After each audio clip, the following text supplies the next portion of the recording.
আমার প্রিয় ছাত্রছাত্রীরা, তোমরা কেমন আছো? আশা করি ভালো আছো।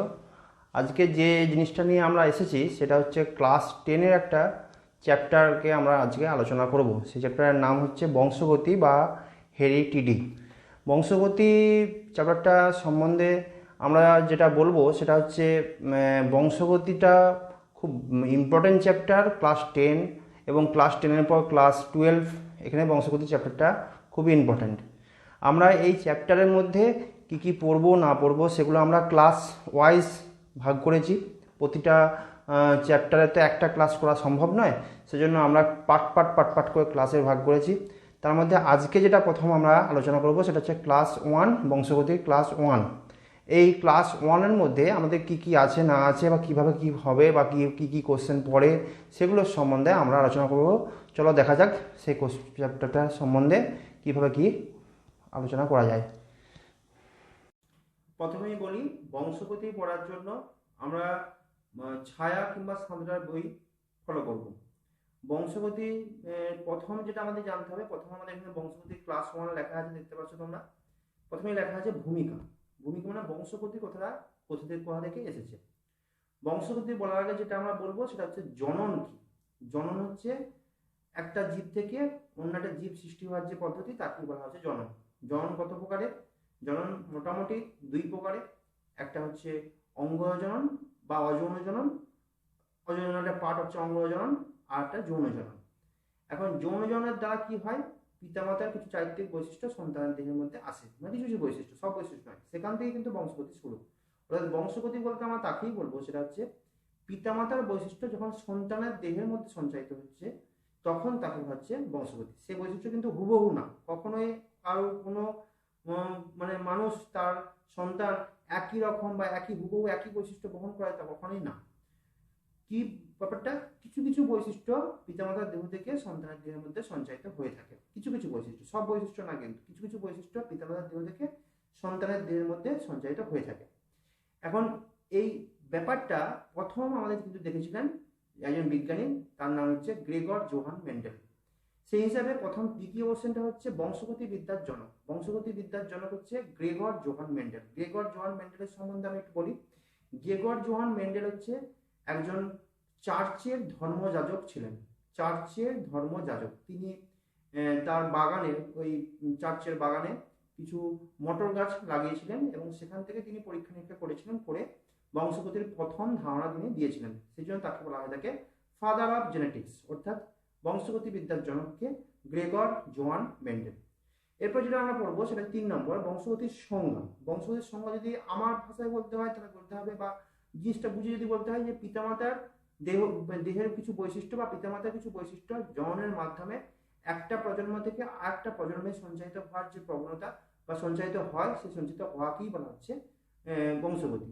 ছায়ার একটা বইতে দেখা আছে জননের মাধ্যমে এক প্রজন্ম থেকে পরের প্রজন্ম জীবের চারিত্রিক বৈশিষ্ট্যের অনুক্রমিক সঞ্চালনকেই বংশগতি বা হেরিডিটি বলা হয়ে থাকে। একই জিনিস প্রায়। বংশগতির বিদ্যার জনক তো আমি বলেই ফেলেছি, বংশগতি বিদ্যার জনক হচ্ছে গ্রেগর জোহান মেন্ডেল। এখন বংশগতিতে কি জানে? একটা প্রজন্ম থেকে বা পিতামাতার বৈশিষ্ট্য সন্তানের দেহের মধ্যে যাচ্ছে, সেটা কিভাবে যাচ্ছে বা কার মাধ্যমে যাচ্ছে? সেটা হচ্ছে অ্যাকচুয়ালি ডিএনএ। আমরা প্রত্যেকেই জানি ডিএনএ, যার ফুল ফর্ম হচ্ছে ডিঅক্সিরাইবোনিউক্লিক অ্যাসিড, যেটা ক্রোমোজোম বা জিন সমন্বিত বা ক্রোমোজোম মধ্যে থাকে। সেই ক্রোমোজোমের মধ্যে ডিএনএ দিয়ে ক্রোমোজোম তৈরি হয়ে থাকে। অতএব সেই হিসাবে ডিএনএ হচ্ছে সমস্ত বৈশিষ্ট্য বহন করছে। এটা সবসময় মনে রাখবে, যা কিছু যায় ডিএনএর মাধ্যমে কিন্তু গিয়ে থাকে। বংশগতির সংজ্ঞার সঙ্গে জড়িয়ে আছে জিনোম। আমরা হ্যাপ্লয়েড সেট ক্রোমোজোম পড়ে এসেছি, আমরা ডিপ্লয়েড সেট ক্রোমোজোম পড়ে এসেছি, আমরা ট্রিপ্লয়েড সেট ক্রোমোজোম পড়ে এসেছি। তার মধ্যে হ্যাপ্লয়েড হচ্ছে N, diploid 2N, triploid 3N। এখন হ্যাপ্লয়েড সেট ক্রোমোজোম অর্থাৎ N সংখ্যক ক্রোমোজোমকেই বলা হয়ে থাকে জিনোম। হ্যাপ্লয়েড সেট ক্রোমোজোমকেই বলা হচ্ছে জিনোম। এটা কিন্তু মনে রাখবে। জিনোমের পর যেটা রয়েছে সেটা হচ্ছে পরিব্যক্তি বা মিউটেশন কি। পরিব্যক্তি বা মিউটেশন পাশেই দেখো দেখা আছে যে ক্রোমোজোম বা জিনের স্থায়ী পরিবর্তন কি বলা হচ্ছে? পরিব্যক্তি বা মিউটেশন। ক্রোমোজোম বা জিনের স্থায়ী পরিবর্তনকেই বলা হচ্ছে পরিব্যক্তি বা মিউটেশন। মানে স্থায়ী পরিবর্তন হয় কি, একটা ক্রোমোজোম বা জিনের মধ্যে যদি একটা পরিবর্তন দেখা যায় তাহলে কিন্তু তার বৈশিষ্ট্য অর্থাৎ আমাদের দেহের যে বাহ্যিক বৈশিষ্ট্য বা যে কোনো জীবের দেহের যে বাহ্যিক বৈশিষ্ট্য, সে বৈশিষ্ট্যটা কিন্তু পরিবর্তন দেখতে পাওয়া যায়। সেই জন্য ক্রোমোজোম বা জিনের স্থায়ী পরিবর্তনকেই বলা হয়ে থাকে ক্রোমোজোম পরিব্যক্তি বা মিউটেশন। 4 নম্বর পয়েন্ট রয়েছে আমাদের প্রকরণ। প্রকরণটা কি? প্রকরণ হচ্ছে পরিব্যক্তির ফলে যে বাহ্যিক বা আভ্যন্তরীণ বৈশিষ্ট্য দেখতে পাওয়া যায়। পরিব্যক্তির ফলে, পরিব্যক্তি মানে মিউটেশনের দ্বারা যদি কোনো জীবের বাহ্যিক বা আভ্যন্তরীণ বৈশিষ্ট্য দেখতে পাওয়া যায় তাকে বলা হচ্ছে প্রকরণ। দুটো উদাহরণ আমরা এখানে দেখেছি। দুটো উদাহরণের মধ্যে যেমন হচ্ছে, প্রথম হচ্ছে কানের লতি লেখা আছে। কানের লতি মানে হচ্ছে মুক্ত বা সংযুক্ত কানের লতি। কিছু কিছু মানুষের ক্ষেত্রে দেখা যাবে যে কানের লতিটা হচ্ছে মুক্ত, আমাদের বিভিন্ন মানুষের ক্ষেত্রে, আবার কোনো কিছু কিছু মানুষের দেখা যাবে কানের লতিটা হচ্ছে যুক্ত। এগুলো কিন্তু মিউটেশনের কারণে কিন্তু সৃষ্টি হয়েছে, এটা মনে রাখবে।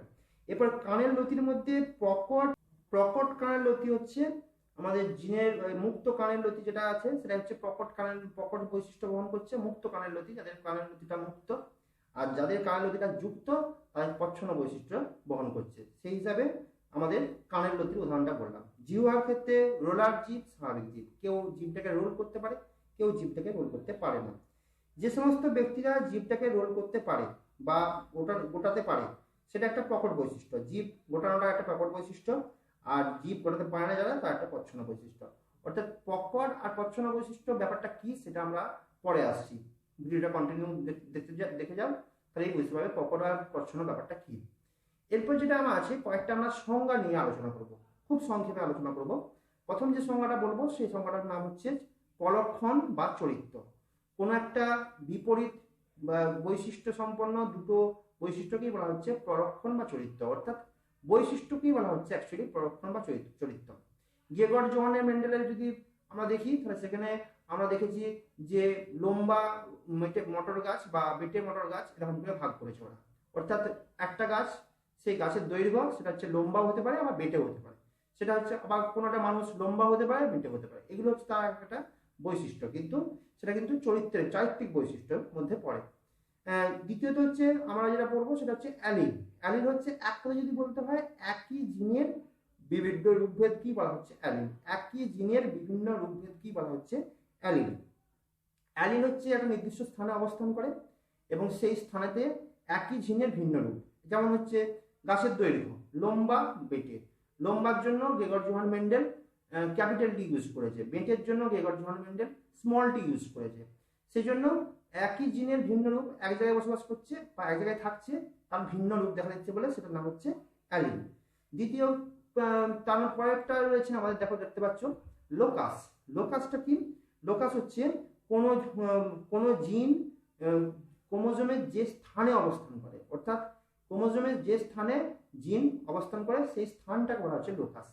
একটা জিনের জন্য কিন্তু লোকাসের সংখ্যা কিন্তু একটাই এবং সেটা নির্দিষ্ট। একটা লোকাসের মধ্যে একাধিক জিন খুব একটা থাকতে পারে না, কিছু কেমন ব্যতিক্রম আছে, সেগুলো আমরা হায়ার ক্লাসে পড়বো। কিন্তু একটা লোকাস মানে হচ্ছে একটা লোকাসের জন্য একটাই জিনই বরাদ্দ, ব্যতিক্রমটা বাদ দিলে। তারপর যেটা রয়েছে সেটা হচ্ছে বংশগতির একক বা ফ্যাক্টর বা জিন যেটা বলা হচ্ছে। এখন মেন্ডেল যখন এইসব আবিষ্কার করেছিল বা বংশগতি একক সম্বন্ধে আবিষ্কার করেছিল, এগুলো কিন্তু প্রথমের দিকে জিন আবিষ্কৃত হয়নি। যখন এইসব নিয়ে করেছিল তখন মেন্ডেল এই জিনকে ফ্যাক্টর নামে ডাকতো, সেটাই বংশগতি একক নামে পরিচিত। তারপর যেটা রয়েছে সেটা হচ্ছে এক সংকর জনন। এক সংকর জনন মানে হচ্ছে দুটো ভিন্ন চারিত্রিক বৈশিষ্ট্য সম্পন্ন জীবের মধ্যে সংকরণ করাকে। অর্থাৎ যদি এটাকে বুঝিয়ে বলতে হয় তাহলে বলতে হবে দুটো ভিন্ন বৈশিষ্ট্য, যেমন ধরো একটা লম্বা বৈশিষ্ট্য নিলাম, একটা বেটে বৈশিষ্ট্য নিলাম, তাদের মধ্যে যদি ক্রস করা হয়, সেই ক্রস করানো কি বলা হচ্ছে এক সংকর জনন। ক্রস কি, ব্যাপারটা কি, সেটা আমি একটু পরে বলছি। দ্বিতীয়ত হচ্ছে দ্বিসংকর জনন। দেখো এখানে দেখে আছে যে লম্বা, এটা হচ্ছে লম্বা বৈশিষ্ট্য, এটা বেটে বৈশিষ্ট্য। লম্বা বৈশিষ্ট্যের জন্য আমরা ক্যাপিটাল টি ইউজ করেছি, বেটে বৈশিষ্ট্যের জন্য স্মল টি। এখানে তুমি বলতেই পারো যে স্যার ক্যাপিটাল টি দুবার ইউজ করেছেন কেন? কারণ বৈশিষ্ট্য সবসময় দুবার করে লিখতে হয়, সেই জন্য ক্যাপিটাল টি এখানে স্মল টি। এখানে তারপরে হচ্ছে দ্বিসংকরজন। দ্বিসংকরজনে যখন দুটো বৈশিষ্ট্য অর্থাৎ এক জোড়া থেকে দুজোড়া বৈশিষ্ট্য সম্পন্ন জীবের মধ্যে, বিপরীতধর্মী জীবের মধ্যে, অর্থাৎ এখানে এক জোড়া, এইটা একটা এক জোড়া, এখানে এক জোড়া, মানে দুজোড়া বিপরীতধর্মী বৈশিষ্ট্য। এখানে নেওয়া হয়েছে ক্যাপিটাল ওয়াই, এটা নেওয়া হয়েছে হলুদ বৈশিষ্ট্যের জন্য, ক্যাপিটাল আর এটা হচ্ছে গোল বৈশিষ্ট্যের জন্য, এটা স্মল ওয়াই এটা হচ্ছে সবুজ বৈশিষ্ট্যের জন্য, আর স্মল আর এটা হচ্ছে কুঞ্চিত বৈশিষ্ট্যের জন্য নেওয়া হয়েছে, দিয়ে সংকরণ করা হয়েছে, তখন তাকে বলা হচ্ছে দ্বিসংকরজন। এরপর আমরা যেটা পড়বো সেটা হচ্ছে হোমোজাইগাস জীব। হোমোজাইগাস জীব মানে হচ্ছে যখন একই প্রকৃতির জীব হয় বা একই প্রকৃতির বৈশিষ্ট্য সম্পন্ন অংশ হয় বা জীব হয়, তখন তাকে বলা হচ্ছে হোমোজাইগাস জীব। হোমোজাইগাস মানে দুটো অ্যালিলি কিন্তু একই প্রকৃতির হবে।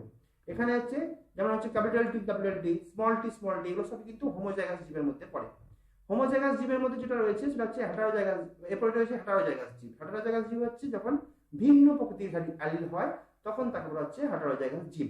তারপরে রয়েছে সংকরায়ন, যখন কোনো একটা জীবের সঙ্গে কোনো একটা জীবের মধ্যে ক্রস করানো হয়, অর্থাৎ কোনো একটা জীবের মধ্যে কোনো একটা জীবের সঙ্গে কোনো একটা জীবের মধ্যে মিলন করানো হয়, সেই মিলন থেকে এসছে কিন্তু এই সংকরায়ন কথাটা কিন্তু এসেছে। তার এখানে বিশুদ্ধ জীব বলতে যেটা বলতে চাইছে সেটা হচ্ছে একই রকম বৈশিষ্ট্য, মানে একই রকম অ্যালিল সমৃদ্ধ জীব, মানে যেখানে প্রকট প্রচ্ছন্ন বৈশিষ্ট্য বলে কিছু নেই। প্রকট প্রচ্ছন্ন যখন এতবার উঠছে তখন প্রকট প্রচ্ছন্ন কথা বলে দিচ্ছি।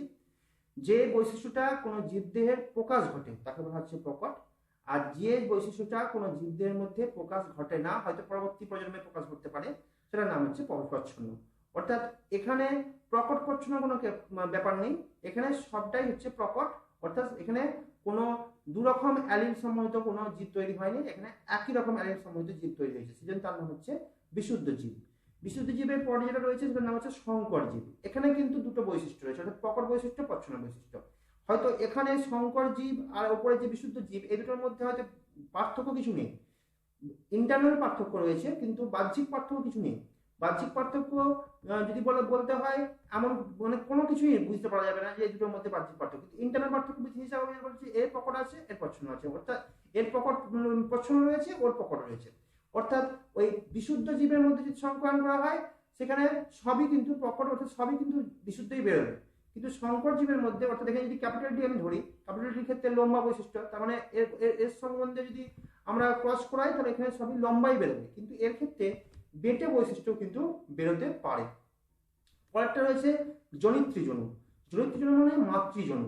প্রথম যখন আমরা দুটো জীবকে নিয়ে ক্রস করাবো সেই দুটো জীবকেই আমরা বলে থাকি জনিত্রীজনু বা প্যারেন্টাল জনু বা পি জনু বলা হয়ে থাকে সংক্ষেপে। তারপরে আছে প্রথম অপত্য জনু।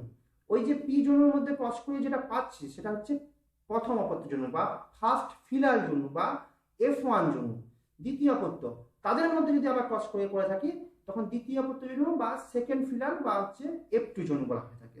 তারপরে দেখো লেখা আছে প্রকট প্রচ্ছন্ন। প্রকট প্রচ্ছন্ন বৈশিষ্ট্য সম্বন্ধে আমরা বলেই ফেলেছি যে প্রকট প্রচ্ছন্ন বৈশিষ্ট্য হচ্ছে যে গুণটা প্রকাশ পায় তাকে বলা হয় প্রকট, আর যে গুণটা প্রকাশ পায় না তাকে বলা হচ্ছে প্রচ্ছন্ন। কেমন? এরপরে যেটা রয়েছে সেটা হচ্ছে জিনোটাইপ ফেনোটাইপ। কোন জীবের বাহ্যিক বৈশিষ্ট্য বলা হচ্ছে ফেনোটাইপ, আর কোন জীবের আভ্যন্তরীণ বৈশিষ্ট্য বলা হচ্ছে জিনোটাইপ। এখন ফেনোটাইপ মানে হচ্ছে বাহ্যিক বৈশিষ্ট্য। আমি একটু আগে তোমাকে দেখালাম যে ক্যাপিটাল টি সেটাও লম্বা, আবার ক্যাপিটাল টি স্মল টি সেটাও লম্বা। এটা মনে রাখবে সবসময়, কারণ ক্যাপিটাল টি থাকা মানেই সেটা প্রকট গুণ প্রকাশ পাচ্ছে, সেটা লম্বা হচ্ছে। ক্যাপিটাল টি স্মল টি এরা ফেনোটাইপগতভাবে একই কিন্তু জিনোটাইপগতভাবে আলাদা। অর্থাৎ কোন জীবের বাহ্যিক প্রকাশকে বলা হচ্ছে ফেনোটাইপ, আর কোন জীবের জিনগত প্রকাশকে বলা হচ্ছে জিনোটাইপ। এই হচ্ছে আমাদের আজকের মূল বিষয়বস্তু বা পড়ার বিষয়বস্তু ছিল ক্লাস 1-এ। আমি যতটুকু কোশ্চেন এখানে নিয়ে আসছি নিশ্চয়ই দেখতে পাচ্ছ, সেই কোশ্চেনগুলো তোমরা বাড়িতে করবে এবং সেই কোশ্চেনগুলো বাড়িতে করে আমাকে কমেন্ট বক্সে করবে বা আমাকে আমার হোয়াটসঅ্যাপ নাম্বারে তোমরা সেটা কোশ্চেনগুলো করে আমার পাঠাবে। আমি সেই কোশ্চেনগুলো কারেকশন করে তোমাদেরকে আমি রিপ্লাই দেবো। এখন এখানে কোশ্চেনের মধ্যে প্রথম কোশ্চেন হচ্ছে বংশগতি বিদ্যার জনককে। আমি পড়িয়েছি এটা। প্রকরণ কি এটাও আমি পড়িয়েছি এবং উদাহরণ দাও এটাও আমি পড়িয়েছি। ফ্যাক্টর কি এটাও আমি পড়িয়েছি। প্রকট এবং প্রচ্ছন্ন কি, ফেনোটাইপ ও জিনোটাইপ কি, অ্যালিল কি। ইম্পর্টেন্ট কোশ্চেন এগুলো, কিন্তু এই যতটুকু পড়ালাম তার মধ্যে ইম্পর্টেন্ট কোশ্চেন। আর কতগুলো কোশ্চেন আছে সেই কোশ্চেনগুলো এক্সট্রা কোশ্চেন, সেই কোশ্চেনগুলো তোমরা বাড়িতে করবে। এগুলো হয়তো পড়াইনি কিন্তু এগুলো এর মধ্যে রয়েছে। যদি তোমরা না পারো আমি পরের যে সেকেন্ড ক্লাস অর্থাৎ বংশগতি ক্লাস 2-এতে আমি এই কোশ্চেনের অ্যান্সারগুলো বলবো, তোমরা একটু মিলিয়ে নিবে, আর না পারলে তোমরা একবার দেখে নিবে। সেটা কোশ্চেনের মধ্যে কোশ্চেন 1 হচ্ছে মানুষের জিনোম সংখ্যা কত, 2 নম্বর হচ্ছে প্রকরণ কেন হয়, ফলাটা একটু দিয়ে দিবে। এক সংকর প্রাণী উদাহরণ দাও, পুরুষ এবং স্ত্রীর প্রতীক চিহ্ন কিরকম। এই 4টে কোশ্চেন তোমরা একটু করবে। আমার এটা হোয়াটসঅ্যাপ নাম্বার আর আমার এটা ফোন নাম্বার। যা কিছু অসুবিধা হবে এই হোয়াটসঅ্যাপ নাম্বার আর ফোন নাম্বারে ফোন করবে। ফোন না করে যদি হোয়াটসঅ্যাপ করা খুব ভালো হয়, হোয়াটসঅ্যাপ করবে। আমি সমস্ত প্রশ্নের উত্তর দেওয়ার জন্য সবসময় অধীর আগ্রহে বসে আছি। ওকে, থ্যাংক ইউ।